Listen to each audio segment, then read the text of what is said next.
The Broken Violin, Part 3, the charity concert, ended with thunderous applause, and Emily bowed deeply, her violin clutched tight to her chest.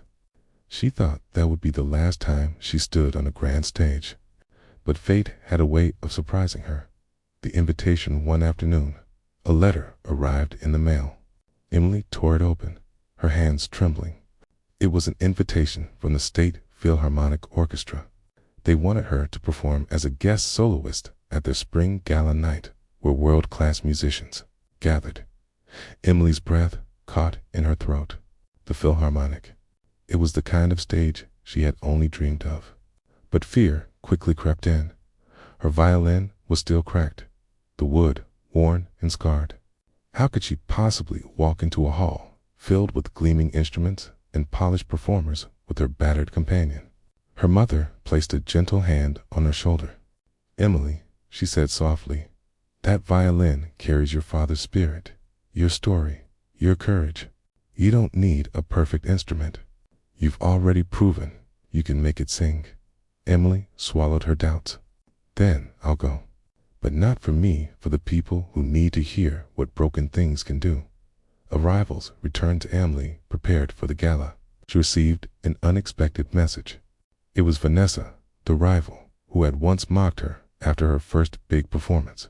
"Heard you're playing at the Philharmonic," Vanessa wrote. "So am I." Emily stared at the message for a long time. A part of her heart tightened with old wounds. She remembered the sneers, the dismissals, the way Vanessa had made her feel small. But she also remembered the lesson she had learned.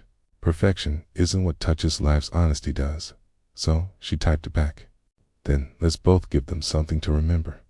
The night of the gala arrived. The hall was massive, crystal chandeliers glittering above, velvet seats filled with patrons in elegant gowns and suits.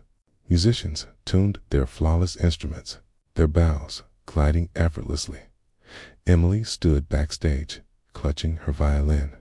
Next to her, Vanessa polished her shining, custom-made instrument, its golden wood gleaming. Vanessa smirked.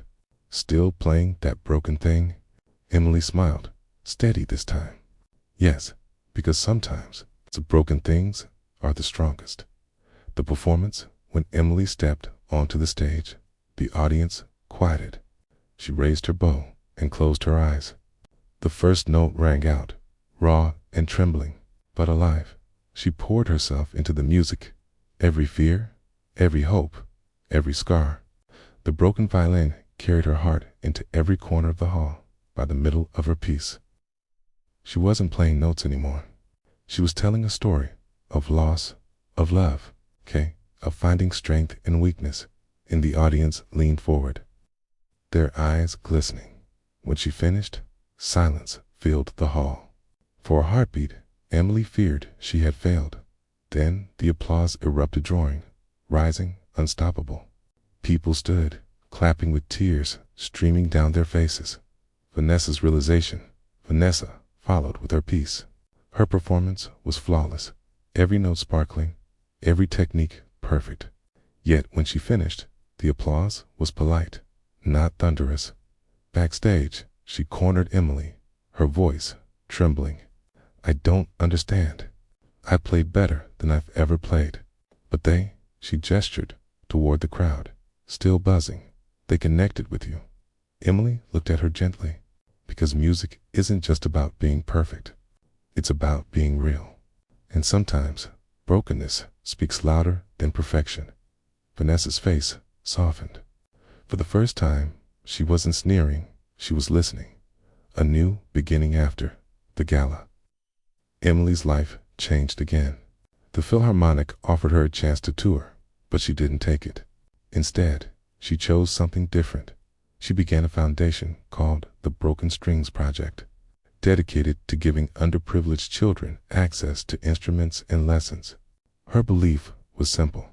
Every child deserves a chance to find their song, no matter what condition their instrument to their life is in. Vanessa surprised everyone by volunteering.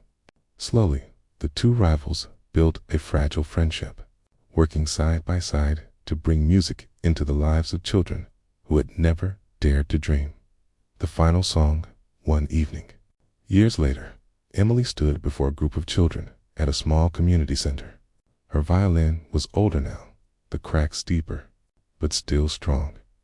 She looked out at the children, some shy, some scarred by hardships, too heavy for their young shoulders. She raised her bow and spoke. This violin isn't perfect. Neither am I, but together we've found a voice. And so can you.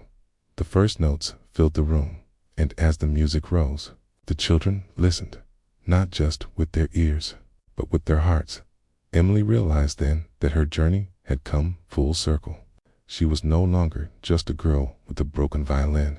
She was the woman who proved that broken things could still create beauty, hope, and change. And that, she thought, was the greatest song of all.